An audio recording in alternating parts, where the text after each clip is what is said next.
Hi, it's Wasabi. Welcome back to the channel. Got a battle on the Glacier map and we've got Mage back. He's in the tier 9 Chinese heavy tank in the premium lines, the BZ-58-2.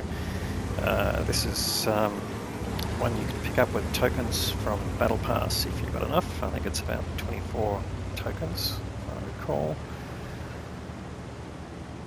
Not sure it's the best one, but we'll see how Mage deals with it and plays the map. As far as the BZ line goes, this is one without rockets, so it does have reasonable top speed. It's getting up to 40 k's almost, but yeah, it doesn't get rocket assistance, so it doesn't slow down at all until you're going uphill, of course. Alright, it's come to the middle, a bit unusual for a heavy tank, but he is sort of bottom tier here. And oh, just got right in front of him, goes for a blind shot to the back. No obvious result there, but we'll see how that goes. He's got a CS-59 in front of him, and they will be proxy spotting each other from time to time, but he's just outside the proxy circle, so at this point he shouldn't be spotted. But he's just going to go for another blind shot here for obvious bushes. No splash scene, but a bit hard to tell. Well, we can see Artie's behind in one of its favourite spots behind a bit of a hill, so you can't shoot back at them, unless of course you're in an Artie. And there you go. So just spies through the gap, but okay, we just saw a flash then, so no hit.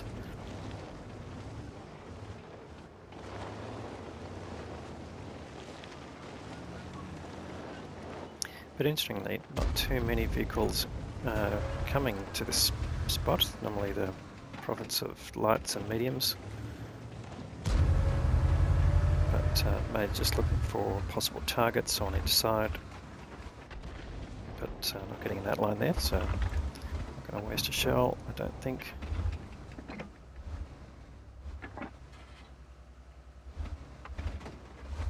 And puts a marker there to help him aim.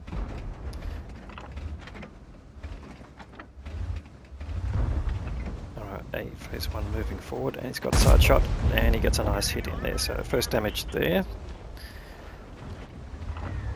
Nice high roll, and oh, he's just gone behind cover again. If he backs up, he might get another shot just as he reloads. Yes, and he gets the kill. That's a bit fortunate. Two almost identical rolls, so that's pretty good.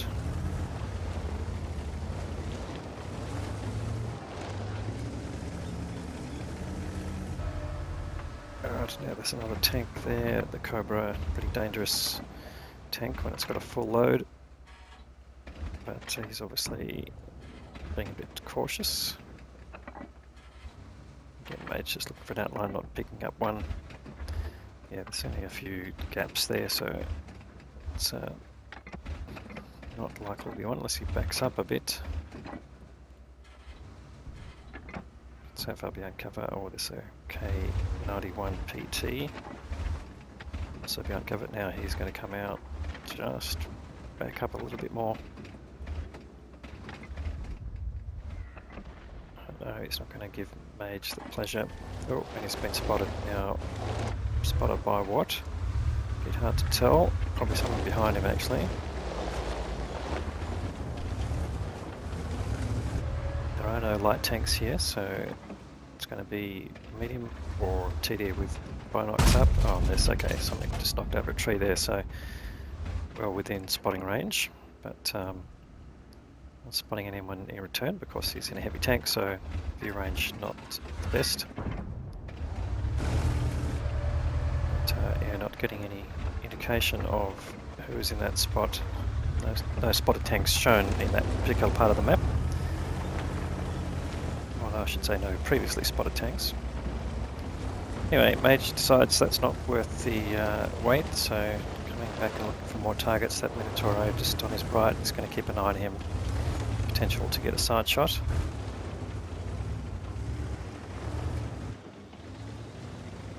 He knows there's an E4 at the back, SCC Mark 1. And he's going to push around. Doesn't seem to have been spotted as he's come out, so he's going to go after the CS-59. Catches him in the back. Going to go for the ram. Does take a hit from the CS-59, and he gets taken out.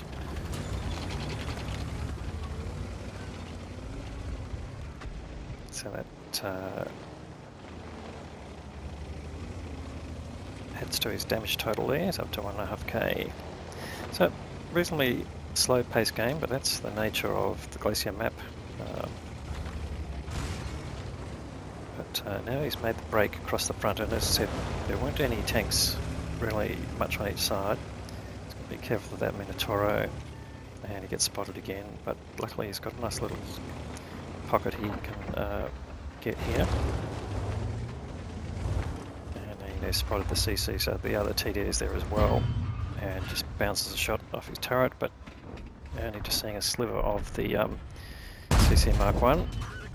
He makes a hit there, but unfortunately it doesn't penetrate, but luckily he's bouncing the rounds that are coming back as well. So both of those TDs firing at him, and at some point they're going to penetrate his turret, I'm pretty sure. Mage goes for the cupola shot, but so far his armor standing up. See a few gouges on the top of his turret there.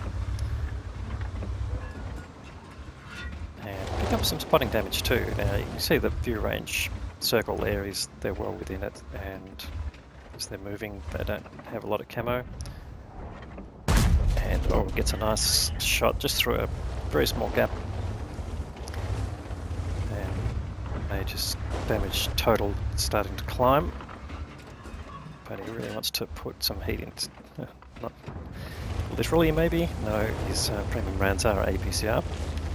So he climbs up looking for a shot to fire down on the CC Mark II, but this is a bit dangerous. It's going to be exposed, but luckily the CC1 fails to hit its target.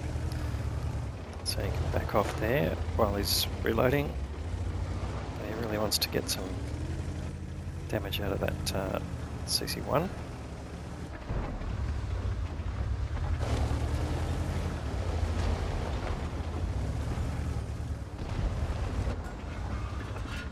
Again, going for the cupola shot, but it's very risky, or not risky I should say, very unlikely. See how big the dispersion circle is there, but you never know. Quite a few shots do go down the centre of the barrel. At least that used to be the wargaming model. So in any case, the Batchat takes out the CC1, and it gives Mage the opportunity to keep moving around. Now you can see on the minimap there's an UDS-16 last spotted. Most of the enemy tanks are actually pushing on the base, so this is going to be a pretty close game if they're not careful. Okay, he's found the Conk GC. Bounces off the front, that unexpected, and luckily the Conqueror GC fires back and misses, and he's just staying there waiting. Not much he can do, I suppose, so Mage takes him out. T-62A hasn't noticed that Mage is there, and he's going to be the next target if he stays back there, and goes for the shot and gets another kill. So 3 kills now to Mage, and his damage total starting to climb just under 3k, and he's picked up a reasonable amount of sister damage here. And I'd suggest he's going to go for the other arty if he can get away with it. Now that UDES has appeared again. Snapshots there, but unfortunately just misses. And he needs his team to come and support him, I think. They're one tank up, but they're significantly down on hit points. Mage has got most of his, so he's doing alright, but clearly there's a few damaged tanks there. So he's just watching out for that UDES and looking over his shoulder, but what he really wants to do is get rid of that T-92, and he's spotted him. Oh, there's something else down there. The UDES has come right around, so he's going to go for the UDES first. Puts a nice shot into him. And Artie might help him out here. They could probably land a shot in here, but now it's going to make it a bit more dangerous going for the T-92. The UDES basically coming after him, so a bit of cat and mouse now.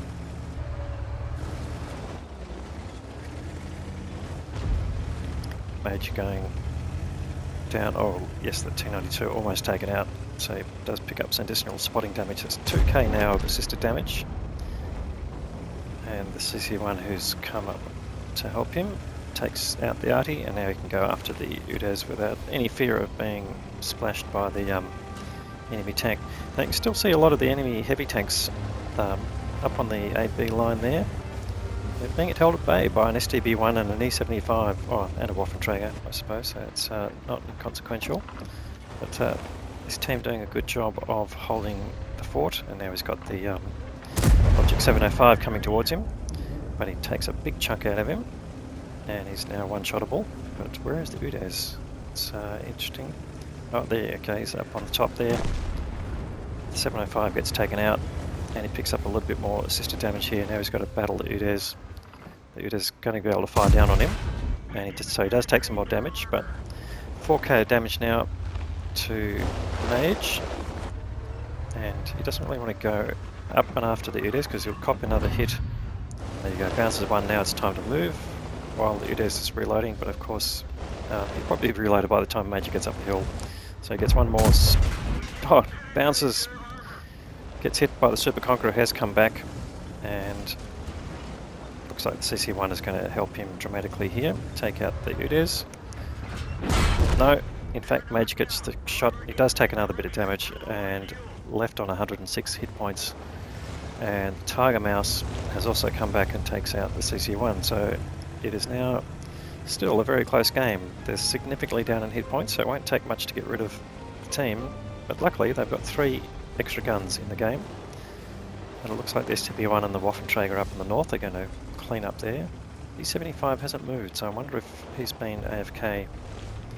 But Mage now sitting on base to cap out and either pull back the Super Conqueror, and I just can't believe that there was a shot from the Super Conqueror. And he's still shown on the mini-map up in the north, but I guess that's the last spotted position, so he could actually be relatively close. That's what Mage has to be careful of. But STB-1 climbing up the hill, and okay, now they've spotted both the Tiger Mask, who's on 2 hit points. Looks like the STB-1 puts a hit into the Super Conqueror, and Mage can decide to come off the cap. No, he's not coming off the cap, he's waiting for that Super Conqueror to come over. Tiger Mouse gets taken out. Oh yes, Mage jumps off the cap. He's still got 2.5 minutes, they've got time to kill this Super Conqueror. And Mage is making a move to come around and flank. Thanks a lot. And getting help from STB-1. And where is the Super Conqueror and what is he doing? Has he gone around the long way? Mage doesn't want to sort of walk into his gun. So he's going to go over the top. 2-minute timer has started. So they do need to get rid of him, but he can't be too far away. And he's only got 475 hit points, so that's a possible one shot there from Mage.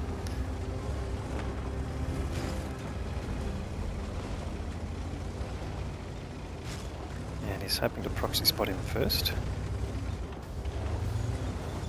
But, that Super Conqueror in an odd place, so what is he up to? He's far enough around the corner, but now the Waffenträger is coming up to help. And he's got a lot more hit points than Mage has, so he can afford to take a hit.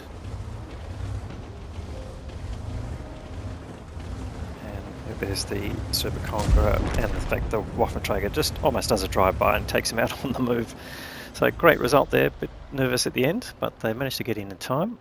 Let's go and look at the details. Oh, we can see no blind shots went in. He's picked up 4.2k of damage and made 4 kills. He's blocked 2.2k of damage, and that's given the steel wall, and he's got another 2.2k of assisted damage there, so that's 6.4k, nearly 6.5 of combined damage. That's a great result. That's earned him the Ace Tanker Mastery badge. So let's have the team score. Alright, he's finished there with 1404.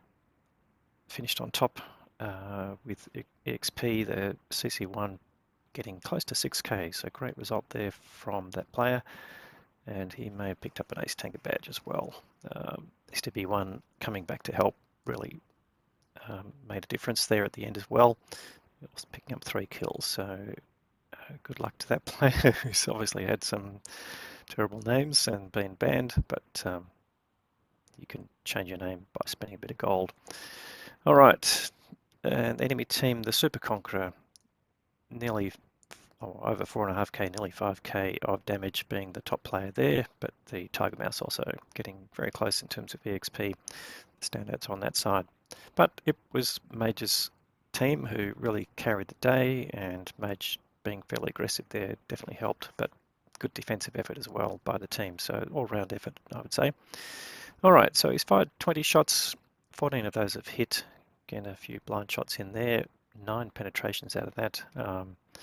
So that's why his damage total wasn't perhaps as high as it could have been. Personal reserves running, and the mission payouts there will again be the holiday ops bonuses. So that's given him a pretty nice credit total. Again, this is a premium tank, and these tier 9 premiums, the most recent ones, are actually proving their worth in terms of being able to earn. So we've got 40k in ammo and 20k in consumables, and he's still made a profit of 72k. So good result there from Mage. Got quite a few coming, so this is the first of a few, and look, hopefully we'll get those out before Christmas. Never can tell these days. Got some pretty tight timelines. But anyway, I hope you enjoyed this, and if you did, please give it a thumbs up to get it more traction with the algorithms. If you haven't subscribed to the channel yet, please consider doing that. We'll have more great content to follow. Thanks very much for watching.